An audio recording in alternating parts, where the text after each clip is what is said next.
साध्वी प्रेम बाइसा की मौत मिस्ट्री से जुड़ी एक बड़ी खबर उस वक्त आ रही है जहां साध्वी प्रेम बाइसा का पोस्टमार्टम हो चुका है।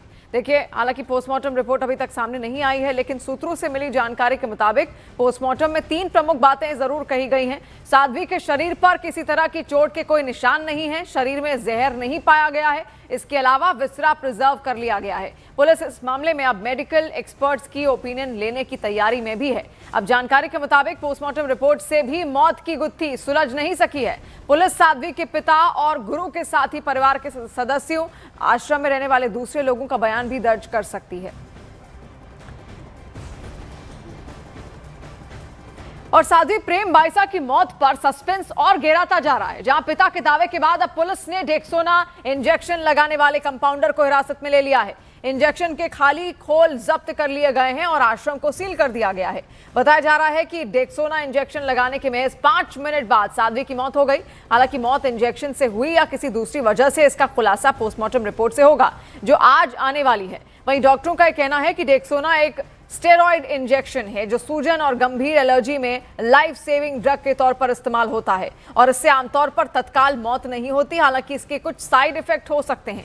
फिलहाल पुलिस इस एंगल से भी जांच कर रही है कि कहीं इंजेक्शन में कुछ मिलाया तो नहीं गया या फिर किसी जानलेवा साइड इफेक्ट की वजह से मौत हुई। अब से थोड़ी देर में साध्वी प्रेम बाइसा का अंतिम संस्कार उनके पैतृक गांव बालोतरा में किया जाएगा। मौत से पहले उन्हें लगाया गया इंजेक्शन, जहां 6 महीने पुराना एक वीडियो भी लगातार वायरल हो रहा था। अब मौत के बाद ये सारे सुराग लगातार जुटाए जा रहे हैं कि कहीं इनका कोई कनेक्शन बैठता हुआ तो नहीं दिख रहा है, क्योंकि एक पोस्ट भी यहां लगातार वायरल हुआ था जो कि 4 घंटे बाद उनकी मौत की किया गया। ये महज इत्तेफाक है या फिर कोई साजिश?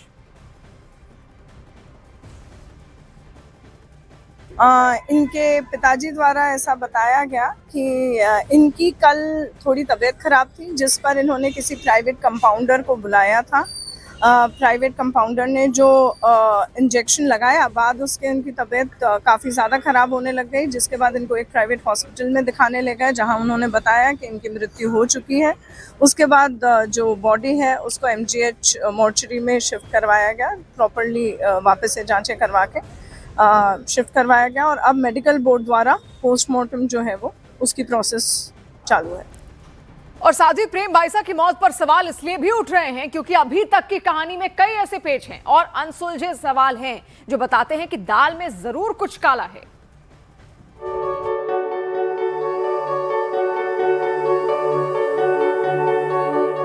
आध्यात्मिक दुनिया में तेजी से उभरती साध्वी प्रेम बाइसा की पहचान एक कथावाचक तक सीमित नहीं थी, बल्कि सनातन के संदेशों की एक प्रभावशाली आवाज बन चुकी थी।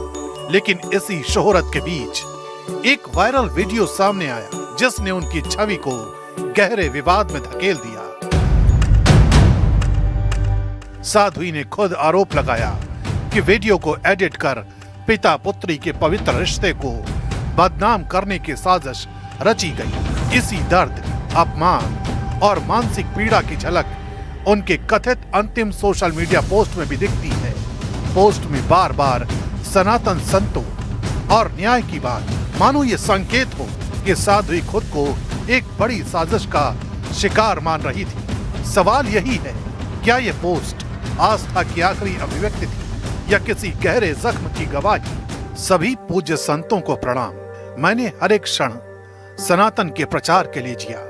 दुनिया में सनातन धर्म से बड़ा कोई धर्म नहीं। आज अंतिम श्वास तक मेरे दिल में सनातन ही है। मेरा सौभाग्य है कि मैंने सनातन धर्म में जन्म लिया और अंतिम श्वास भी सनातन के लिए ली। मेरे जीवन में आदि गुरु शंकराचार्य, विश्व योग गुरुओं व पूज्य संत महात्माओं का हर पल आशीर्वाद रहा। मैंने आदि गुरु शंकराचार्य, देश के कई महान संत महात्माओं को पत्र लिखा, अग्नि परीक्षा के लिए निवेदन किया, लेकिन प्रकृति को क्या मंजूर था। मैं इस दुनिया से हमेशा के लिए अलविदा। लेकिन ईश्वर और पूज्य संत महात्माओं पर पूर्ण भरोसा है। मेरे जीते जी नहीं तो जाने के बाद तो न्याय मिलेगा। इसी सोशल मीडिया पोस्ट के साथ रहस्य और गहराता चला जाता है। पिता ने गलत इंजेक्शन से मौत का दावा किया, तो फिर उसी वक्त इंजेक्शन लगाने वाले कंपाउंडर के खिलाफ औपचारिक शिकायत क्यों नहीं की गई? शव का पोस्टमार्टम कराने से शुरुआती तौर पर इनकार क्यों हुआ? मौत के कई घंटे बाद इंस्टाग्राम पर यह भावनात्मक पोस्ट आखिर किसने डाली? जुलाई में आए वायरल वीडियो का जिक्र अब 6 महीने बाद क्यों किया गया? साध्वी के समर्थक खुद पिता की भूमिका पर सवाल क्यों उठा रहे हैं? आरोप है कि आश्रम से सीसीटीवी कैमरे हटाए गए, तो क्या छुपाया जा रहा है? पिता का कहना है कि आसपास के लोग साध्वी को परेशान करते थे, लेकिन कौन और क्यों? और सबसे अहम सवाल, वायरल वीडियो के बाद क्या सचमुच साध्वी को काम मिलना बंद हो गया था? यही वो सवाल हैं जिनके जवाब अब जांच तय करेगी। लेकिन इसी बीच साध्वी के पिता इंसाफ की मांग कर रहे हैं। सब साध्वी जी को न्याय दिलाने के लिए, सब न्याय दिलाने के लिए खड़े हैं, सब खड़े हैं। थे बोलो उनकी रिपोर्ट लाओ, मेडिकल हर तरह की जन्म से लेकर के ब्रह्मचार्य तक की उनकी रिपोर्ट निकल, मेडिकल करवाओ, आप सब करवाओ, उनको न्याय दिलाओ। सवाल कई हैं, जवाब अभी अधूरे, जांच जारी है। लेकिन एक पिता की यही गुहार है, बेटी की मौत का सच सामने आए और दोषियों को इंसाफ के कटघरे तक पहुंचाया जाए।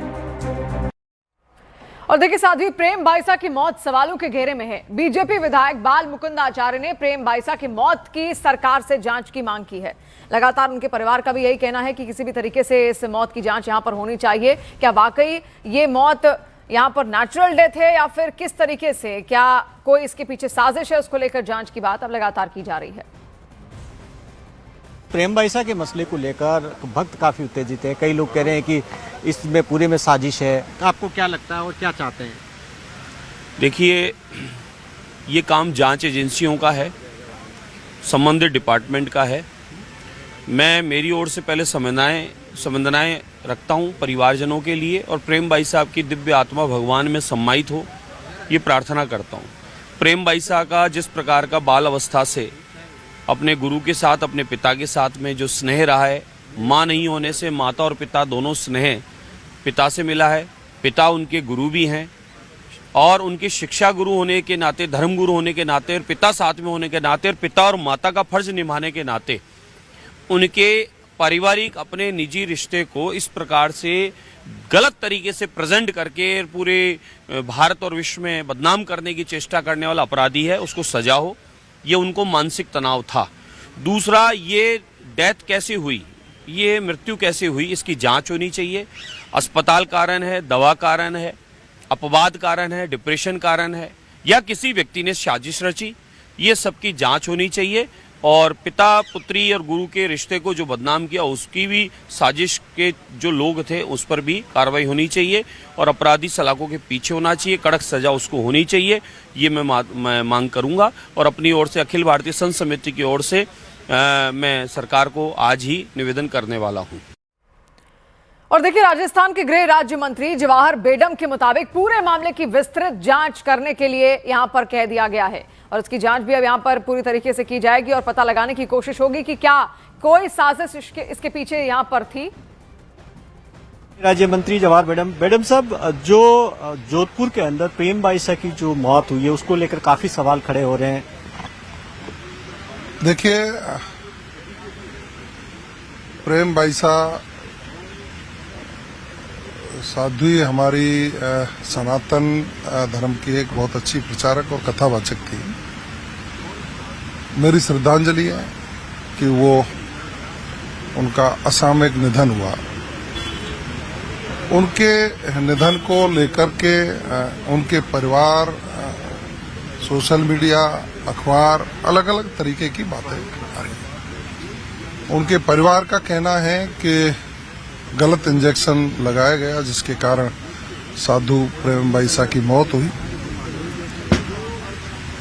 जो हॉस्पिटल प्रशासन है वो ब्रोन डेड बताता है।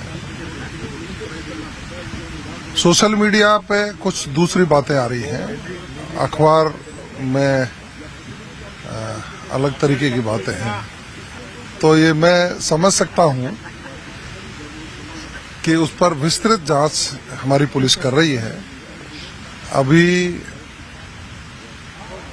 पोस्टमार्टम की रिपोर्ट आई नहीं है, तो माइन्यूटली सभी पहलुओं पर जांच करके जो भी सही होगा, दूध का दूध पानी का पानी करके हम कार्रवाई करेंगे।